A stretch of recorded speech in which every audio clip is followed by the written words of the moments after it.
Once again, it's a privilege to be welcome into your homes. Today we are reading from Luke chapter 4, verse 24 to 30. Jesus said to the people in the synagogue at Nazareth, "Amen, I say to you, no prophet is accepted in his own native place. Indeed, I tell you, there were many widows in Israel in the days of Elijah when the sky was closed for 3.5 years, and a severe famine spread over the entire land.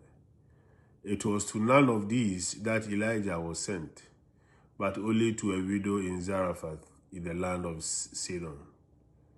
Amen, there were many lepers in Israel during the time of Elisha the prophet, yet not one of them was cleansed, but only Naaman the Syrian. When the people in the synagogue heard this, they were all filled with fury. They rose up, drove him out of the town, and led him to the brow of the hill on which their town had been built, to haul him down headlong. But he passed through the midst of them and went away." The people of Nazareth were enraged at Jesus because of the message that he preached. They were angry because the words of Jesus challenged their somehow narrow view of what God was about. Jesus identified himself with two prophets who ministered not just within Israel, but far beyond Israel: Elijah in Sidon and Elisha in Syria.